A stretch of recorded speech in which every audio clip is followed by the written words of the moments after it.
tips biar bisa benar-benar menghilangkan ingatan kita kepada orang yang sayang sudah meninggal. Ya, Bismillahirrahmanirrahim.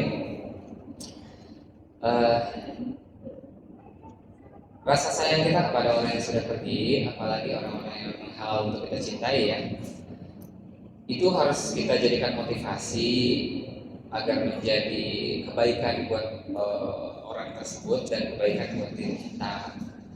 Ya, kebaikan buat orang tersebut ya berarti ini sarana kita untuk kalau dia secara nasab itu ke atas, berarti sarana kita untuk berbakti. Ya, kita doakan yang banyak. Ya, jadi ketika muncul ingatan tentang orang tersebut, yang pertama kali harus terucap pada mulut kita adalah doa-doa agar dia diberikan tempat terbaik. Ya, karena tangisan itu, apalagi kalau tangisannya langsung berupa ratapan, itu sama sekali tidak akan mendatangkan kebaikan apapun kalau dia tidak dalam bentuk doa. Gitu ya. Dan kita memang sudah sepatutnya selalu ingat sama orang tua kita ya. Memang sudah sepatutnya ya. Sama orang tua, sama kakek, sama nenek, ya sudah sepatutnya ingat dan sudah sepatutnya kita mendoakan. Tapi tadi proporsinya harus pas, jangan berlebihan juga. Karena bahkan justru kalau tangisan tersebut tidak mendatangkan wujud akhlakul karimah dan juga ibadah, maka itu tidak akan menjadi bakti. Malah bisa jadi kalau itu sampai menjauhkan kita dari kebaikan tersebut, ya itu berarti menjadi kedurhakaan ya. Maupun bentuknya rasa cinta gitu bang. Kan ada beberapa orang yang kemudian mohon maaf ya, ditinggalkan oleh orang tuanya terus malah jadi membenci Allah gitu ya. Ini terlepas dari konteks cerita yang ini ya. Karena insya Allah kalau yang hadir ke sini ya selama datang ke pengajian berarti kan Allah masih melindungi hatinya. Ini mah yang di luar sini. Ada beberapa orang yang seperti itu kan. Kenapa Allah mengambil ibu saya, ayah saya, gitu ya? Dan akhirnya membuat dia justru terjerumus kepada kesyirikan karena sudah melepaskan Allah dari tauhidnya. Nah, seperti itu kan akhirnya membuat dia jadi durhaka ya bang ya. Padahal ya tadi ketika kita ditinggalkan sama orang tua kita, ya atau pokoknya yang dari nasab ke atas, maka itu adalah peluang berbakti lewat jalur lain dan sebenarnya jauh lebih terbuka, jauh lebih luas. Tuh. Dan kalau kita berbicara tentang bagaimana mekanisme melupakan ya teman-teman, mau itu melupakan siapapun ya, melupakan mantan ya enggak, melupakan bukan cuma ditinggalkan sama orang yang nasab ke atas, tapi nasab ke bawah juga sama. Ya, ingin melupakan anak yang sudah meninggal, ingin melupakan orang tua yang sudah meninggal. Yang paling gampang itu sebenarnya adalah jangan pernah berusaha melupakan. Terima aja, terima kondisinya. Ya, anak saya sudah meninggal. Ya. Anak saya sudah meninggal, saya terima sebuah kondisi di mana anak saya memang sudah tidak ada.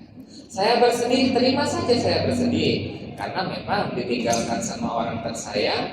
Tidak ada tuh cerita menyenangkan kecuali dikasih obat, ya nggak? Ya Andre? Ya kan? Karena ada beberapa orang, maaf ya, ada juga baru beberapa minggu yang lalu gitu ngadepin ada seorang ibu senang banget anaknya meninggal karena dia jadi bisa bebas gitu ya dalam gitu. Astagfirullahaladzim. Ya, cuma insya Allah ya. Jadi kalau kita malah semakin fokus pada bagaimana cara kita melupakan, itu justru hanya akan menjadi beban buat kita teman-teman. Otak kita itu dia ya yang nyampe ke kita itu adalah sebuah proses panjang ya dari ribuan syaraf yang bekerja, ya kan? Tapi memori atau cara kerja otak kita itu dia hanya akan menandai bagian mana yang paling sering dia ingat. Ya. Entah itu positif atau negatif, sama. Itulah kenapa antara membenci dan mencinta itu kekuatannya sama aja di dalam kepala, ya, sama aja. Jadi kalau kita semakin sering mengingat dan mengingatnya itu dengan cara yang seperti itu, ya kita akan menjadi sulit lupa. Apalagi sampai kemudian kita berlebihan gitu kan ya, berlebihan. Jadi cara melupakan itu kan doanya sebenarnya, ya Allah saya terima kondisi saya seperti ini dan bimbing saya untuk menenangkan hati saya. Ya gitu ya Pak. Kita tidak perlu bilang, ya Allah perasaan ini terlalu menyakitkan buat saya lupa ya Allah. Ketika kita terlalu sering menyebutkan kalimat-kalimat seperti itu, otak kita tidak akan merekam kata lupa. Dia hanya akan merekam betapa seringnya kita mengucapkan memori tersebut. Sehingga akhirnya dia menjadi data yang terlalu kuat karena setiap hari kita perkuat, kita tambahin terus. Sama Pak, mantan juga. Kalau kita masih stalking, kita masih menyimpan barang-barang punya dia, ya, kita masih ngarep dia balik, padahal kita juga tahu tidak mungkin balik. Kita masih yang seperti itu. Terus kemudian kita bilang, ya Allah buat saya benci ya Allah, gitu kan ya misalnya. Itu kita tidak akan pernah benar-benar membenci dan kita tidak akan pernah benar-benar melupakan karena otak kita tadi ya, mekanismenya justru malah semakin sering kita ingat, semakin kita paksa otak kita buat lupa, semakin akan menjadi memori jangka panjang.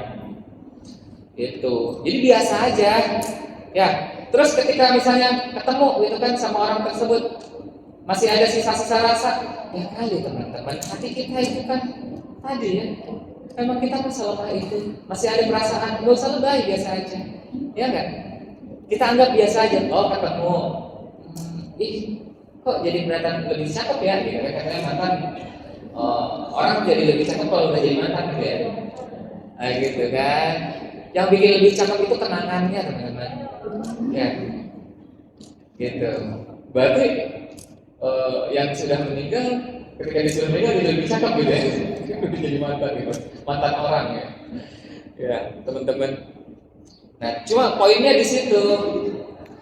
Cuma kan ya tadi kita, apakah kita benar-benar ingin membuat hati kita sakinah, atau justru memang kita menikmati semua perasaan tersebut, ya? Kalau memang kita menikmati, ya, maksudnya menikmati rasa sakit, ada berapa orang tuh Bang? Yang kemudian dia suka menikmati rasa sakit karena dia suka situasi mellow.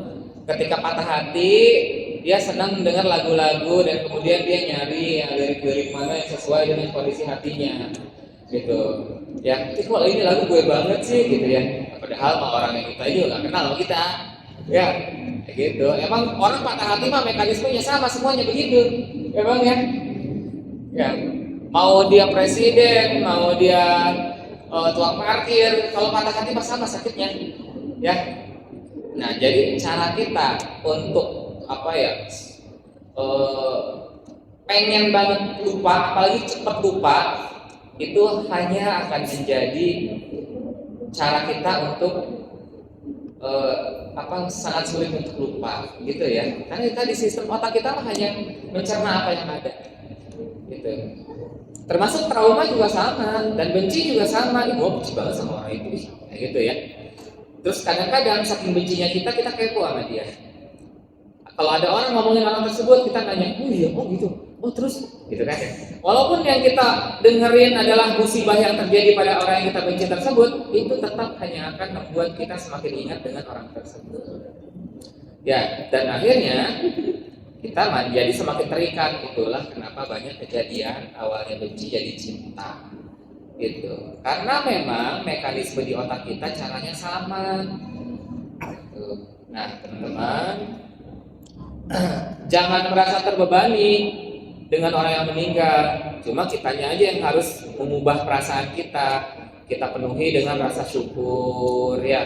Alhamdulillah Allah masih memberikan kita perasaan yang benar, perasaan yang tulus, gitu. Terus gak usah ngomong yang memberatkan diri kita, gitu. Ya Allah saya belum sanggup ditinggalin ini, ya Allah sanggup, masih bisa makan mah. Ya enggak nafsu makan, ya Allah bisa. Ya enggak, beneran bisa, gitu kan ya. Jangan siksa diri kita berlebihan, teman-teman. Justru kalau kita merasa sangat kehilangan orang tersebut, buat ini menjadi peluang kita untuk beramal soleh. banyakin zikirnya. Nangis silahkan nangis, tapi jangan berlebihan juga, karena tangisan yang berlebihan khawatirnya ya itu akan mendatangkan kekufuran. Ya, gitu. Jadi apalagi tadi ya, kalau kita sudah mulai banyak mempertanyakan kenapa, gitu. Kalau usia mah bahkan sebelum kita diciptain juga ya, Allah sudah menentukan beliau akan meninggal usianya segitu. Gitu. Ya. Jadi itu teman-teman. Ya, cara yang paling gampang itu dulu, ya jangan pernah merasa harus cepat tumpah, biasa aja, cuekin aja. Sakit, iya. Kangen, iya. Biarkan saja berlalu, syukuri. Ya Allah, alhamdulillah hamba masih bisa mengingat orang yang hamba cinta. Tolong bantu hamba kuatkan, kayak gitu. Ya, buat doa-doa dalam bentuk validasi-validasi yang positif. Gitu ya. Jadi bukan minta melupakan, tapi minta dikuatkan. Andre ya, gitu ya Neng ya.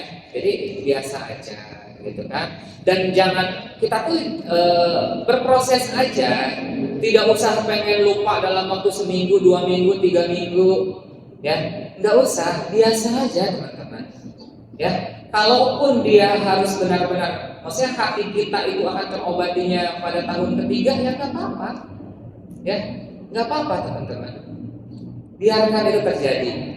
Ya, biarkan itu terjadi. Cuma tadi jadikan itu kekuatan positif. Ya, insya Allah.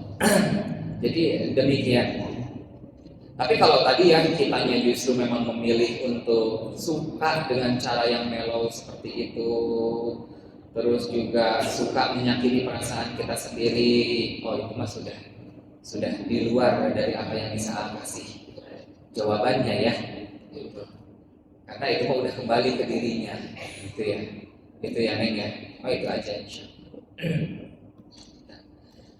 Ya, termasuk juga sama. Apakah kehilangan orang tua itu sudah belasan tahun yang lalu, ya berat banget pada saat itu, dan jujur sampai dengan detik ini ya masih seperti itu juga, gitu kan ya? Karena memang kita paham bahwa sepatutnya memang justru kita jangan pengen lupa gitu, kalau sama orang tua kan, ya, tetap lah, gitu kan? Tapi apakah perilaku kita harus selalu memperlihatkan seperti itu? Tidak, cukup di hati aja, gitu ya. Orang lain nggak perlu tahu bagaimana duka kita, orang lain nggak perlu. Cukup di sini dan kita jadikan itu sebagai motivasi amal. Kita ada lagi pertanyaan berikutnya. Masih sayang publik saya. Apa? Kasih sayang terakhir. Para ulama cenderung melarang, karena mayoritas pada saat itu yang di sana itu kondisi orang-orang Arab itu memang cara mereka ditinggalkan oleh orang yang meninggal itu toksik banget ya, lebih daripada kita di sini. Bahkan kemudian di sana itu ada budaya sebelum ada Islam, kalau suami meninggal istri harus ikut dikubur, gitu, ya. Kenapa? Iya, buruk banget ya budayanya kan. Apalagi kalau si suaminya bikin wasiat seperti itu, Bang. Jadi kalau ada seseorang laki-laki, baik itu bapaknya atau anaknya yang meninggal, itu semua orang wajib bersedih, semua orang itu wajib menyiksa dirinya. Ya, ketika Islam hadir, hal tersebut diharamkan dalam agama kita. Sehingga untuk meminimalisasi hal tersebut ya, maka kemudian di sini para ulama memberikan larangan-larangan yang sangat jelas, teman-teman. Jadi dilarang menangis, karena zaman dulu itu memang menangisnya itu toksik banget dulu mah. Ya itu Bang, yang sampai ada yang sampai melukai diri sendiri, gitu kan ya. Sampai mengeluarkan ucapan-ucapan yang memang udah jadi template di masanya. Kenapa? Sampai bentuknya syair gitu kan. Makanya kita akan mendapati syair-syair Arab zaman dulu yang bentuknya itu jelek ya, gitu. Cuma orang Indonesia makanya asal itu bahasa Arab ya, tapi sholawatan gitu kan. Ya. Ya padahal kalimatnya kalimat-kalimat buruk. Seperti misalnya mohon maaf ya lagu Magadir ya nggak? Lagu Magadir itu kan lagu orang patah hati, ya teman-teman. Itu jauh dari apa? Dari lagu motivasi itu jauh itu. Dan kita menganggapnya itu kayak sholawatan gitu kan ya. Padahal kalau kita lihat isinya nggak Islami gitu. Sama aja kayak hibdut gitu kan. Ya nggak? Kayak gitu isinya tuh. Ya. Jadi sholawatan mah ya harus isinya salawat gitu, bukan isinya lagu-lagu melo kayak gitu. Nah, khawatirnya nanti terjadi hal demikian. Pertama itu memberatkan orang yang ditinggalkan, kedua itu memberatkan orang yang meninggalkan juga. Ya teman-teman, kalau orang soleh maka justru kematian itu adalah sebuah anugerah buat dia ya. Jadi justru dia merasa bahwa ya hidupnya sudah tuntas di situ, amanahnya juga sudah tuntas. Ya bang. Nah, ketika kita demikian, itu menjadi perilaku yang buruk yang dalam agama kita justru diharapkan. Ya, tapi kalau emang tidak terjadi apa-apa, misalnya mencium untuk yang terakhir kali ketika orang tersebut meninggal, ya. Dan di sini ulama tuh masih indikator ketika mencium tidak boleh sambil meneteskan air mata. Karena ketika meneteskan air mata berarti kita tidak ridho, itu ya tidak ridho dengan takdir. Gitu. Jadi zaman dulu itu kalau sudah ada orang yang mewek bombay itu nggak boleh mencium keluarganya yang akan dimakamkannya, akan dikuburkan, gitu kan? Karena khawatirnya nanti jadi jatuhnya itu syirik, gitu ya. Ada yang sampai ceritanya sampai kayak gimana, terus juga mohon maaf ya, sampai kemudian tanah kuburannya itu dikepal-kepal dibawa pulang, gitu kan? Nanti ketika sholat dibawa sholat itu nggak boleh. Ya, nanti masih datang tiap hari curhat, tenisan, sampai kemudian kita misalnya ditinggalin sama ibunya gitu bang ya, ma doain kakak ya ma, ya jangan, harusnya kan yang meninggal yang butuh doa kita kan, kayak gitu. Justru biarkan yang meninggal itu tenang di situ, gitu ya. Jadi justru kondisi kita yang seperti itu, itulah yang membuat para ulama dan juga Rasulullah juga ngasih tahu ya, itu tidak boleh. Ya, yang meninggal maka tangisi sewajarnya, karena justru kalau memang dia orang soleh, orang meninggal itu kan sebenarnya dalam pandangan kita aja dia mati ya, tapi kan dalam pandangan dimensi kehidupan mah dia hanya sedang menuju kehidupan lain yang kekal, ya bang. Itu kehidupan lain yang jauh lebih sempurna. Hidup di dunia mah kan tidak sempurna. Bahkan di sini itu hanya sebatas simulasi. Ya, kalau memang kita paham bahwa kita akan ketemu lagi, ya berarti kita juga akan paham bahwa menangis itu tidak terlalu dibutuhkan. Ya, apalagi nangis yang sampai kayak tadi tuh ya. Sewajarnya aja ditinggalin sama orang tersayang kita sedih, wajar, itu manusiawi. Tapi kalau udah sampai toksik banget seperti itu jangan khawatir. Ya, khawatir ke diri kita sendiri dan juga khawatir ke orang yang ditinggalkan juga. Karena tadi orang yang ditinggalkan lebih butuh amal soleh kita, itu ya. Jadi semoga bisa diambil manfaatnya ya nanya Allah bisa. Terus yang berikutnya bang? Berikutnya tadi ada pertanyaan, kan tadi bilang biasanya kayak kita harus beribadah, baca Quran atau sholat itu dari dosa-dosa kita sebelumnya ya. Terus minta tipsnya biar kita bisa beribadah cuman lebih tenang. Ya, Bismillahirrahmanirrahim teman-teman. Itulah kenapa tauhid itu menjadi perkara yang paling awal untuk bisa kita pahami ya. Karena memang tauhid itu nanti akan melahirkan iman, dan iman itu akan melahirkan ibadah-ibadah hati. Ya, jadi seringkali ibadah hati itu jauh lebih menentukan daripada ibadah fisik. Ibadah fisik kemudian akan menjadi cara kita memantaskan diri, ya. Jadi bagaimana sebuah ibadah bisa menetap di dalam diri kita ketika yang paling pertama itu kita mendahulukan ikhlas, gitu kan ya. Jadi kan kita paham ya bahwa syarat diterimanya ibadah itu ada dua. Satu, ikhlas lillahi ta'ala. Dua, ibadahnya sesuai dengan apa yang Rasulullah contohin, ya bang. Itu baru dipandang sah gitu, atau dipandang diterima gitu ya. Jadi ibadah itu diterima oleh Allah itu dua gitu syaratnya itu. Satu, kita ikhlas lillahi ta'ala, dua, kita melakukannya sesuai dengan apa yang dicontohkan oleh Rasulullah. Gitu. Ya Bang ya. Jadi kalau Rasulullah nyontohinnya sholat itu begini, harus begini. Kalau sholat itu begitu, ya harus begitu. Ya, sholat subuh 2 rakaat, ya udah 2 rakaat, jangan tambahin 4. Ya enggak?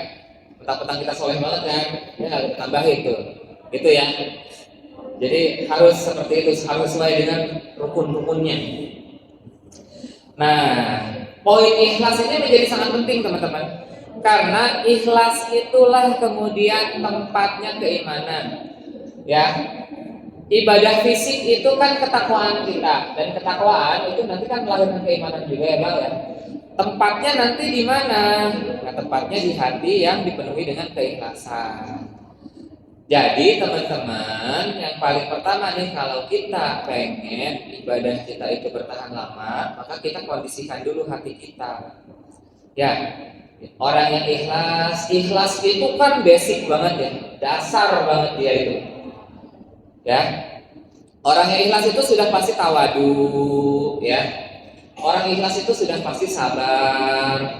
Jadi kalau kita ingin ibadah itu bertahan lama di situ, jangan ada kesombongan. Terus selalu meminta kepada Allah supaya khusyuk. Jangan pernah merasa jauh lebih baik daripada orang lain. Terus juga harus selalu merasa kurang. Jadi ketika kita selesai sholat, istighfari, ya Allah, hamba paham bahwa sholat hamba masih penuh dengan kekurangan. Izinkan hamba terus memperbaikinya di sholat-sholat berikutnya. Kayak gitu. Jadi tekankan rasa tawadu kepada hati kita, terus merasa kurang. Ya, kita harus tawadu sama Allah, dan ketawaduan inilah nanti yang akan memberikan rasa khusyuk. Kayak gitu. Dan justru walaupun jumlah rakaatnya sedikit, tetapi kalau sholat kita itu ada tawadunya di situ, itulah yang akan membuat sholat kita pahalanya menjadi melambung tinggi. Gitu ya teman-teman ya. Ya, jadi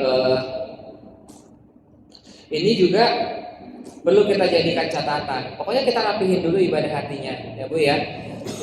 Dan jangan hanya fokus pada nilai-nilai kuantitas, tapi pada nilai kualitasnya. Jangan fokus pada berapa banyaknya jumlah rakaat yang bisa kita lakukan. Jangan fokus pada berapa banyak puasa, jangan fokus pada berapa nilai rupiah ketika sedekah. Tetapi fokus pada keikhlasannya, pada ketawaduannya juga. Gitu.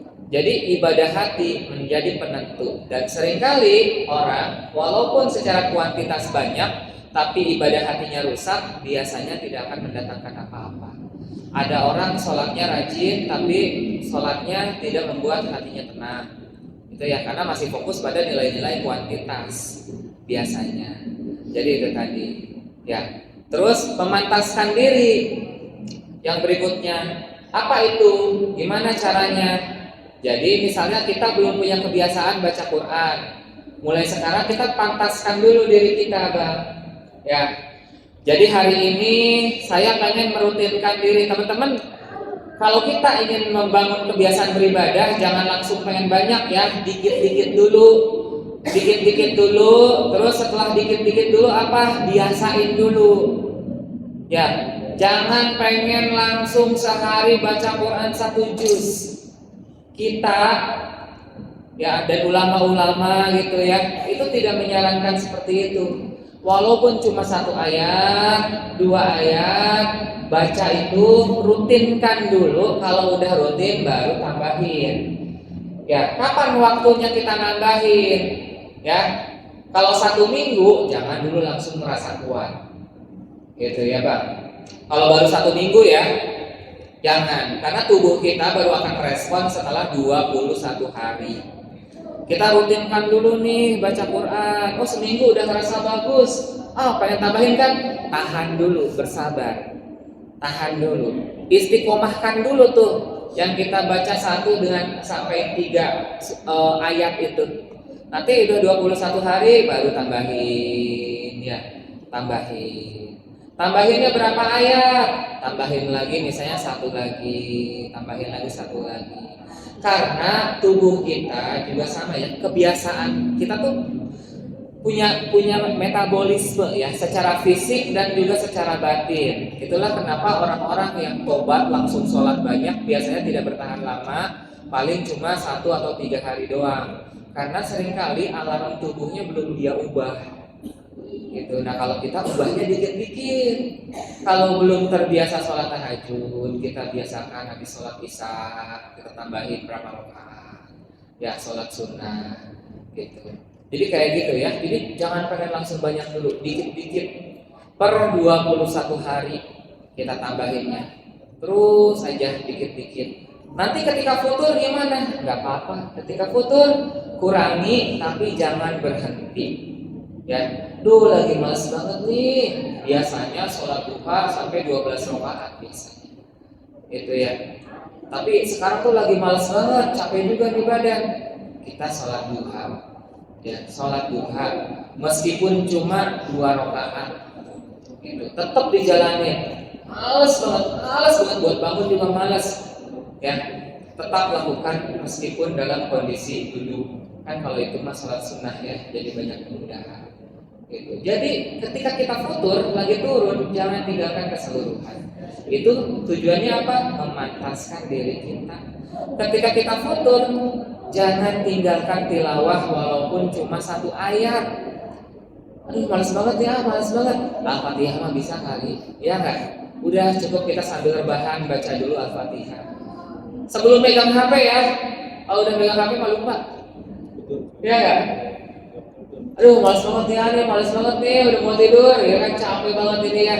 Bisa kali, ya Allah saya niat tilawah ya Allah, ini mah emang lagi zolim nih ke diri sendiri gitu ya. Nah, kita baca Al-Fatihah, alhamdulillah dan seterusnya kita baca. Walaupun cuma Al-Fatihah yang kita baca, kita niatkan itu adalah tilawah kita hari itu. Jadi sefutur-futurnya kita jangan pernah kita tinggalin untuk apa? Memantaskan diri. Gitu ya. Pokoknya seputar-putarnya kita jangan tinggalin, walaupun dalam situasi yang paling berat. Jadi itu ya, sholat wajibnya mah tetap kita berdiri, tapi sholat sunnahnya witir. Ya Allah capek banget ya Allah, gitu kan ya. Gitu. Terus kita sholat witirnya ambil rakaat paling dikit 1 gitu misalnya. Witir boleh 1 ya Pak. Gitu. Sambil duduk ya. Ini ngomong seperti ini. Karena untuk awalan ya, karena nanti teman-teman kalau udah kelasnya wali gitu kan, itu mah udah nggak usah dinasihatin kayak gini, ya. Ini mah buat kita yang masih dasar banget, membangun diri, tapi kita sering kecewa pada diri sendiri karena gagal lagi, ya kan? Tadi biasanya kita memulai dengan langsung terlalu keras pada diri kita sendiri, dikit-dikit aja.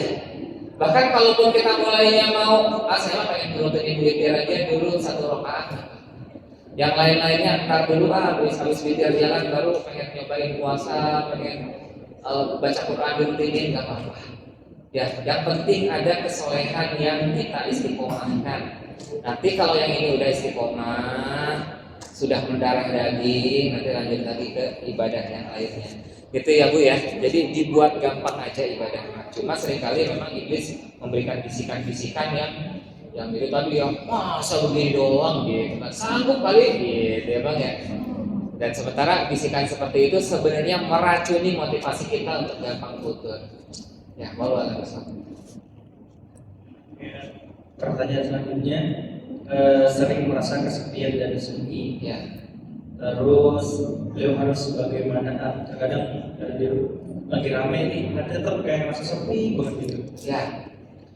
Jadi bismillahirrahmanirrahim, ada sebuah kondisi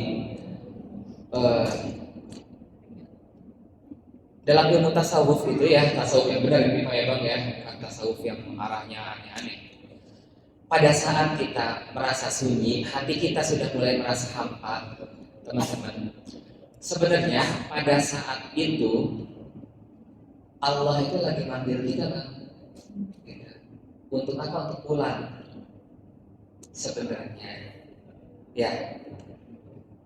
Jadi memang bisa jadi tapi saya kan rajin ibadah Kak, gitu ya. Mungkin bisa jadi hati kita yang belum pulang sama Allah itu. Jadi pada saat kita berada pada kondisi hati dan jiwa yang merasa kosong, kosongnya itu bukan tadi kosong karena tadi ya, kosong karena dunia udah selesai, udah beres gitu kan. Tapi ini kosong itu kosong karena memang nggak terisi gitu. Itu sebenarnya yang mengosongkannya itu adalah Allah gitu. Dan Allah tuh pengen masuk ke situ, cuma bisa jadi hati kita itu pintunya tuh udah terlanjur kita tutup dengan trauma-trauma gitu ya. Istilah zaman sekarang misalnya mati rasa ya enggak, NUMB 6 ya bang ya, mati rasa bang. Ya, jadi kita tuh udah mati rasa. Biasanya orang mati rasa itu kan karena perilaku manusia ya, perilaku diri kita sendiri. Apalagi kalau orang ekstrovert itu akan sangat mudah mati rasa kan. Karena apa? Karena biasanya dia tidak punya batas terhadap dirinya sendiri. Jadi dia membuka hatinya bebas, bisa untuk disakiti, bisa untuk apa gitu. Jadi orang itu keluar masuk dan perasaan juga keluar masuk. Pada saat terjadi benturan yang sangat hebat, jebret ya, tiba-tiba hatinya hancur. Dan kalau udah hancur kayak gitu, sudah retak gitu ya, kemudian kita merasa mati rasa di situ. Ya, jadi orang itu udah mau ngomong judes, orang itu udah kayak mau nyakitin kita kayak udah datar aja, gitu kan ya. Itu udah mati rasa itu namanya gitu bang. Nah, jadi teman-teman seringkali karena hati kita itu dulunya keras, misalnya ya. Jadi Allah bikin retakan-retakan di hati kita supaya apa? Supaya cahaya Allah itu bisa masuk. Karena mungkin di sana ada ruang yang terlalu gelap, yang sulit untuk menerima cahaya. Ya. Dan itulah kenapa pada saat kita sudah berada pada kekosongan seperti itu, jangan diisi dengan yang lain lagi selain dengan zikir kepada Allah. Dan seperti sulitnya dulu hati kita untuk bisa terisi, maka kemudian itu pun butuh waktu. Biarkan cahaya itu masuk sedikit demi sedikit. Bisa jadi memang ada banyak penghalang di dalamnya. Gitu. Jadi kalau mulai sekarang ya tadi ya, kita komunikasi dengan diri sendiri, kita berbicara kepada diri sendiri, tapi tadi ya berbicara dalam bentuk zikir. Kita berbicara kepada Allah, kita meminta, gitu kan ya. Karena teman-teman, Allah menciptakan ujian kepada kita itu tujuannya kan bukan untuk membuat kita menjadi buruk, justru untuk menaikkan potensi kita. Ya, jadi bukan justru membuat si ekstrovert menjadi introvert. Seorang ekstrovert menjadi introvert itu karena dia sudah mulai pada akhirnya yang berpikir tentang dirinya. Karena sebelumnya dia selalu berpikir tentang hal-hal di luar dirinya. Gitu. Jadi sekarang karena saatnya kita berpikir tentang diri kita sendiri, kita komunikasi gitu ya. Misalnya namanya Andre, Andre, sebenarnya apa sih yang benar-benar membuat kamu seperti ini? Gitu kan ya. Oh ternyata karena misalnya dulu saya orang tua saya pernah berkata seperti ini yang itu membuat harga diri saya hancur misalnya ya. Terus kita kasih definisi. Sebenarnya rasa sakit ini ada di angka berapa? Ya, kita kasih definisi. Oh ini sakit banget sih 10/10 misalnya ya. DR. Oh 10/10 misalnya. Nah, oke, ayo kita obati yuk dengan cara apa? Dengan banyak berzikir kepada Allah. Ya Allah saya mohon. Terus yang keduanya teman-teman, kita harus tahu skenario kita tenangnya itu dengan cara apa? Ya, ada orang yang skenario tenangnya itu misalnya ngerujak gitu ya, ngerujak netizen. Ngerujak yang beres, pedes. Bukan ya, misalnya rujakan. Ada lagi yang kemudian senangnya itu berkebun. Ada lagi yang senangnya itu kerangkai bunga atau apapun itu ya, aktivitas fisik ya, harus aktivitas fisik teman-teman. Jangan aktivitas pasif seperti apa? Scrolling. Scrolling itu sama sekali tidak memberikan efek yang bagus terhadap kejiwaan kita. Dia bahkan tidak mengeluarkan hormon bahagia. Itu nggak ada yang keluar di sini. Ya, jadi harus aktivitas fisik. Kalau suka berkebun. Kalau sukanya korespondensi, ngobrol sama orang, ngobrol. Ya, kalau orang ekstrovert ya yang dia memang dulu senangnya ngobrol, curhat, ketawa ketiwi, ya bisa juga dia cari orang yang misalnya seperti itu walaupun dianya masih berburang-burja gitu misalnya ya. Cari orang yang bisa mengeluarkan potensi dasarnya dia, gitu ya. Misalnya salah satunya yang bertanya tadi, itu kan sebelumnya merasa ekstrovert, sekarang menjadi introvert. Justru cara kembalinya itu dengan cari orang yang bisa ikut ngobrol dengan dia, ya Neng ya. Jadi cari orang yang bisa diajak ngobrol ya. Diajak ngobrol, ngobrol yang receh-receh aja, biasa aja. Jadi emang kita harus keluar teman-teman. Ya. Buat orang-orang ekstrovert yang berubah menjadi introvert kayak gitu, ini juga ikut menjawab pertanyaan terakhir tadi ya. Jadi orang ekstrovert yang berubah menjadi introvert itu perlu untuk dibersamai dan diajak ngobrol, dan terutama jangan ditanyain apa masalahnya, tapi hal-hal yang itu lucu-lucu aja dulu, gitu ya. Walaupun orang tersebut baru bisa tersenyum doang, ya nggak apa-apa, itu aja dulu, karena emang obatnya orang ekstrovert itu adalah lingkungan sosial yang terbuka. Ya, kalau kita bisa malah menye-menye, nanti dia bakal sedih lagi. Oh, kasihan banget sih kamu, gitu ya. Emang kalau cewek bisa jadi bahasanya seperti itu, cuma jangan kelebihan juga, karena nanti hanya akan membuat dia semakin jatuh ke dalam rasa sakitnya. Ya, kalau buat orang ekstrovert mah tadi itu harus kita bawa ke tempat-tempat yang terbuka dan ceria. Gitu ya Neng ya. Jadi kita yang harus membuka diri, ya. Terus juga yang terakhirnya adalah mulai memaafkan diri sendiri juga. Kalau saat ini kita berubah menjadi introvert, nggak apa-apa, kan emang nggak ada yang salah jadi introvert, ya kan? Gitu. Cuma jangan langsung kita fix mindset, oh, saya berubah jadi extrovert, jadi introvert nih sekarang, gitu. Nggak, biasa aja, gitu. Ya Allah, saya saat ini sedang terluka, maka saya akan menjalani luka ini sebagai bagian dari cara saya mendewasakan diri. Saya yakin Engkau akan mengeluarkan saya dan akan membuat hati saya kembali bahagia. Gitu aja. Ya, jangan pernah tutup hati kita, perasaan kita dari hal-hal yang positif ya teman-teman. Jangan tutup pintu itu, karena insya Allah hal-hal bahagia di luar sana itu banyak. Tapi seringkali kita yang tutup itu semua. Gitu ya. Allah alam bisawab. Lagi Andre? Masalah cobaan. Masalah cobaan itu cobaan yang dicobain. Gimana cara membedain itu tuh dari diri kita, musuh kita, atau Ya. dari Allah? Ya. Teman-teman jangan terlalu banyak berpikir tentang itu seperti apa. Semua ujian yang ada di kita semuanya atas izin Allah. Ya, mau dia berasal dari buruknya dosa kita, mau dia berasal dari iblis, itu nggak penting. Yang penting itu semua ujian tersebut apakah berbuah pahala atau tidak, gitu aja. Ya, karena memang kalau kita semakin banyak membebani isi hati dan pikiran kita dengan hal-hal semacam itu, fokus kita bukan lagi pada nilai kebaikannya.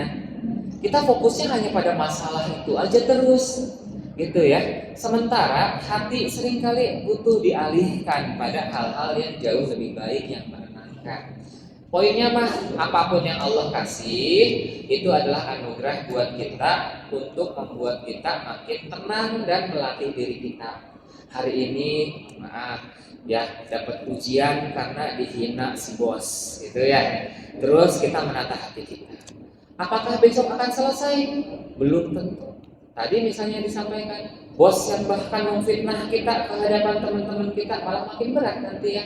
Maka jangan pikirkan masalah yang ada di situ, jangan pikirkan bagaimana cara kita menerima itu semuanya, dan pikirkan bahwa ini adalah bagian dari rencana Allah untuk mendewasakan kita. Gitu ya. Ya Bu ya. Jadi yang tadi itu isi pikiran kita tidak pernah jauh lebih penting daripada nilai kebaikan yang bisa kita keluarkan. Gitu. Jadi yang harus kita keluarkan, oh dalam masalah seperti ini zikir apa ya yang bisa saya lakukan, seperti itu. Aktivitas apa ya yang bisa bikin saya lupa, apakah dengan puasa, apakah dengan baca Quran, apakah dengan zikir, kayak gitu.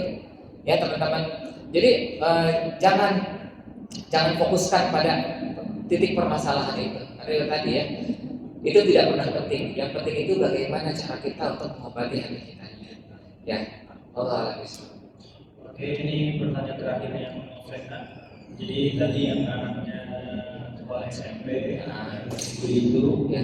terus terkadang teman sekolah di situ kan khawatir karena ada gangguan mental, beliau harus apa?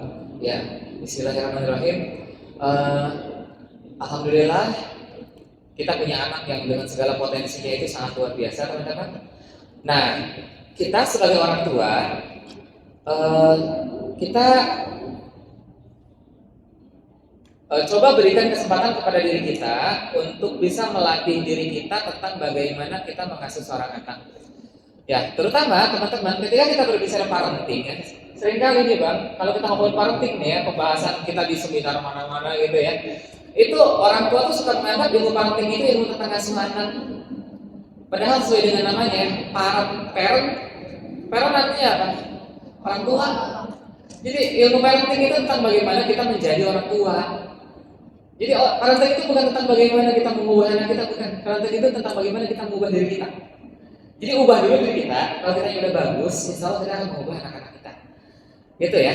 Nah, ketika kita punya sebuah lingkungan kepada anak kita, lingkungan itu akan sangat berubah, sangat luar biasa. Tapi sebenarnya yang paling penting itu adalah lingkungan utama pada anak itu adalah orang tuanya. Ya, orang tuanya seperti apa? Ini yang harus paling kita dahulukan. Di luar sana, anak kita akan berhadapan dengan sesuatu yang bisa jadi di luar dari apa yang kita pahami, dan itu akan terjadi. Ya. Tapi mereka akan menjadi tangguh atau tidak tergantung bagaimana cara kita membersamai mereka. Itu Bang. Tapi kalau tempatnya udah toksik banget sih ya, silahkan keluar. Tapi sebelum itu kita berkaca dulu kepada diri kita.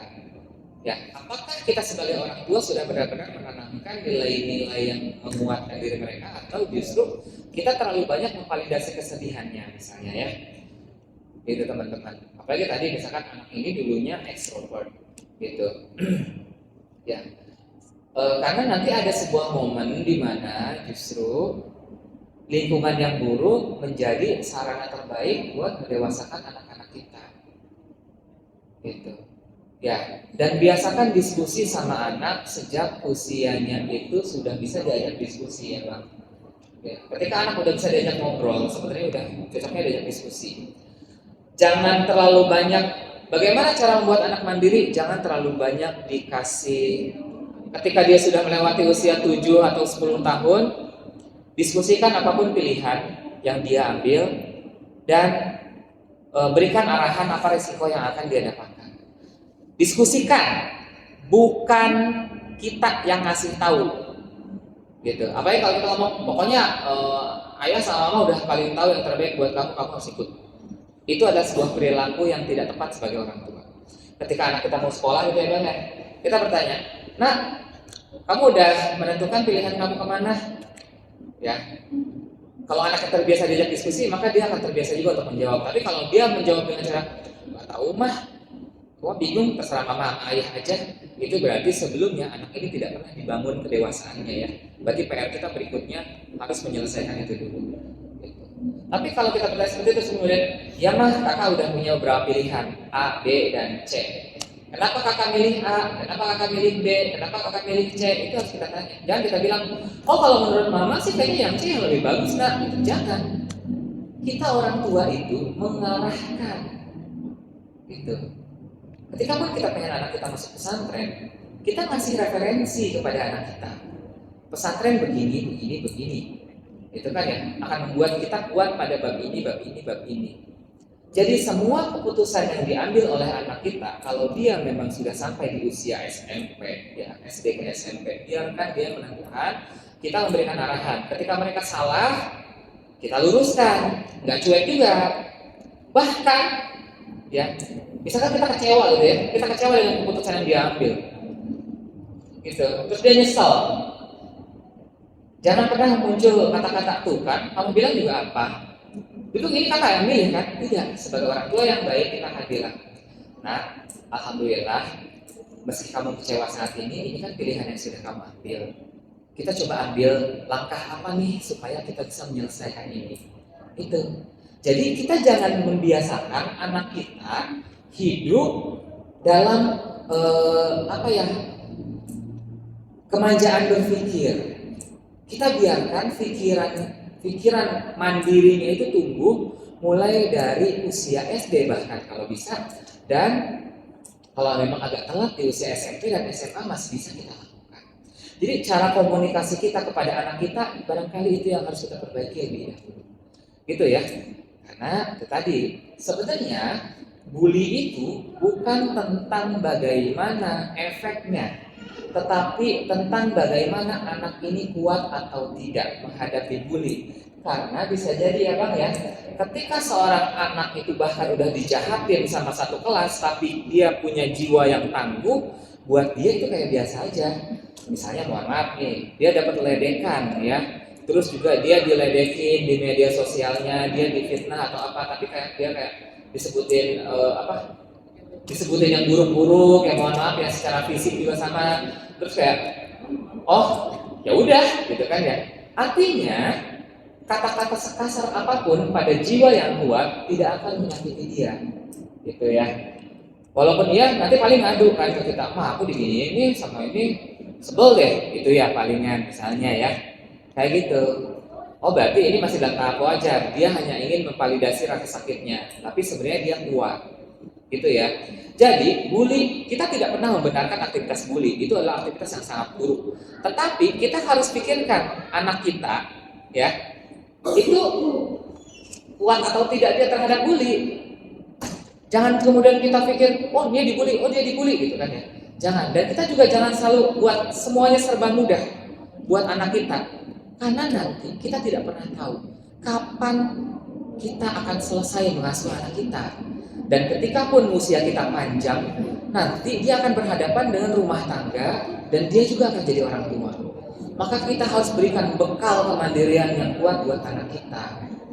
Jadi kalau dia ketemu masalah, kita jangan langsung memvalidasi masalah-masalah tersebut, ya. Tapi kita validasi dulu rasa sakitnya dan kemudian kita cari tahu bagaimana solusinya. Gitu ya. Karena bisa jadi sebenarnya mah ya, semua gosip kalau kita cuekin dia akan selesai dalam waktu 1 sampai dengan 3 minggu. Sebenarnya kalau kita cuekin, ya, kalau kita cuekin, ada artis yang lagi di hujan gitu ya Bang ya, lihat deh 3 minggu kemudian kemungkinan besar berita itu sudah turun, betul ya. Atau misalkan sekarang deh, Insya Allah Indonesia banyak banget ya Bang ya, kayak cepet banget nih ganti-gantinya gitu kan. Iya, coba deh teman-teman lihat yang viral waktu itu, gitu kan. Punya komunitas anak muda gitu kan, mereka sedang bikin video-video TikTok, kasih tahu tuh ke kita Bang, apa sih kayak lagu-lagu monitor gitu ya Bang. Lihat, terus katanya, ya kan aku nggak tahu. Ya, katanya berubah lagi. Ya, cuma dikasih tahu hipnot itu apa, coba aja tidak tahu hipnot itu kayak gimana gitu ya. Tapi bahkan lagu yang viral pun, lihat deh teman-teman, pelajari, dia hanya bertahan, ya. Kalau yang viral akan lebih lama lagi. Kalau yang viral bisa sampai 3 bulan, tapi abis itu udah selesai, ya. Tapi kalau yang nggak viral atau mungkin dia sempat muncul doang, itu ya Bang ya cuma sempat muncul doang, itu palingan juga cuma 3 minggu dia itu hilang, ya. Misalkan nih ada nih berita paling atas misalnya sekarang tentang Mayor Teddy, misalnya. Nanti ada tuh poin ke-10 berita apa ya tentang apa gitu kan ya, sempat masuk tuh di daftar 10 yang dibahas. Teman-teman lihat deh, itu hanya akan terjadi palingan seminggu sampai dengan 3 minggu aja. Cuma yang bikin nambah parah itu karena kita merasa tersakiti, jadi kayak kesannya lama banget gitu ya. Nah, itulah kenapa sesuatu yang seperti itu kalau kita cuekin, ya, kita jangan misalkan kayak sebodoh amat, dia akan hilang dengan sendiri. Gitu. Apalagi kalau kita ikut ketawain juga. Kalau kita ketawain, misalkan kita dibilang, wih jelek banget, kayak monyet misalnya ya, terus sama kita bercandain gitu kan, gitu misalnya kan, gitu kan orang jadi kayak males gitu buat ngerendahin kita. Gitu. Ketika orang rendahin kita lebih rendahin lagi, dia nggak pernah tahu gimana cara ngerendahin lebih daripada itu. Gitu ya. Dan itulah bukti bahwa kita memiliki mental yang kuat. Jadi validasi dulu rasa sakitnya, ya. Justru jangan juga kita bilang, kamu masih gitu aja. Jangan. Oh gitu nak, gitu kan. Oh teman-teman kamu sudah seperti itu. Oh iya yang bulinya parah juga ya. Tapi jangan pada nuansa yang tadi mewek, menye gitu ya. Dia sampai nangis nggak apa-apa, kita rangkul ya kan, kita belikan pelukan. Terus juga mulai dari ujung rambut sampai dengan bahunya gitu. Oh iya kak, ini berat banget sih gitu ya. Karena memang buat dia, kalau anak kita sampai nangis berarti itu berat buat dia ya. Kita tetap validasi rasa sakitnya, tetap kita validasi ya. Jangan pernah direndahkan sedikit pun ya. Tapi tadi harus tahu batasannya seperti apa gitu ya. Kalau memang ternyata kasusnya udah sangat rumit dan keputusannya memang akan ngambil pindah sekolah ya, buat orang yang ekstrovert sih kita tidak menganjurkan untuk homeschooling ya, karena justru cara belajar anak ekstrovert itu nggak bisa dengan kesendirian itu, justru dia malah akan cepat bosan nanti. Dan akhirnya ketika dia mengubah keputusannya, khawatir nanti itu menjadi, kita menganggap itu keputusan yang salah. Jadi ketika dia pun misalnya memutuskan untuk pindah sekolah, kita tanyakan lagi, termasuk juga resiko finansial. Anak usia remaja sudah harus kita kenalkan pada resiko finansial. Jangan sampai anak cuma tahu atau anak menganggap kita orang tua itu sebatas kartu ATM buat dia. Jangan, ajarkan. Oh, kamu mau pindah nak ke sini. Kalau pindah ke sini kita butuh biaya segini nak. Bunda dan ayah butuh waktu untuk mengumpulkan uang segini. Gitu. Bukan berarti kita harus bilang ke anak kita, kamu juga harus cari duit buat daftar gitu, bukan. Tapi kita kenalkan kepada mereka bahwa sesungguhnya untuk pindah sekolah itu ada beberapa resiko. Terus juga kita kasih tahu nanti di sekolah lain, sebenarnya sekolah manapun itu kemungkinan bully akan selalu ada. Apakah nanti kamu siap menerima bully yang serupa dengan ini atau lebih berat lagi di sekolah baru? Kayak gitu. Kenalkan kepada mereka, tapi dengan cara diskusi gitu ya. Kok gitu ya mah? Iya, karena manusia itu di setiap tempat itu kan selalu ada yang buruknya. Bahkan teman-teman, malaikat aja itu, malaikat Nia, Harut dan Marut ya bang, itu malaikat paling soleh di kelasnya, turun ke dunia jadi manusia maksiat juga teman-teman. Ya nggak kuat mereka. Apalagi cuma lingkungan tadi ya SMP. Karena tadi ya permasalahannya bukan di situ. Karena mungkin tanpa sepengetahuan kita, kenapa hal itu menjadi viral, bisa jadi ada perilaku anak kita juga yang salah yang mungkin tidak benar-benar kita pahami. Gitu. Ya, yang itu tidak bisa diterima oleh teman-temannya barangkali. Ya, tidak bermaksud mengecilkan masalahnya ya. Cuma itu tadi, kenalkan anak kita pada masalah yang sedang dia hadapi, dan di fase remaja ini adalah fase yang sangat tepat ya. Jangan terus kita suapi mereka dengan solusi-solusi dari kita yang sebenarnya tidak solutif ya. Nanti karena itu tadi, kalau memang secara mentalnya dia tidak kuat untuk dibully, di tempat manapun juga dia akan seperti itu. Dan jangan pernah kita merasa kita akan selalu bisa untuk mendampingi dia seumur hidup, enggak. Kita tidak pernah tahu, mungkin seminggu lagi kita meninggal, mungkin 2 minggu lagi kita meninggal, mungkin dia SMA kita meninggal. Pada saat itu siapa yang akan membackup dia? Kan tidak ada. Maka penting sekali kita lebih fokus pada bagaimana cara kita mengembangkan mentalitas anak kita lebih dahulu. Karena mental yang kuat akan bisa hidup dimanapun. Itu ya, insya Allah. Gitu. Jadi itu dulu yang pentingnya. Nah untuk masalah pindah atau tidak tadi itu, kalau memang pun sekiranya pada akhirnya akan pindah, diskusikan dengan sangat matang, dan keputusan itu harus berasal dari mulut dia sendiri dengan pengarahan kita sebagai orang tua. Kita arahkan dengan baik.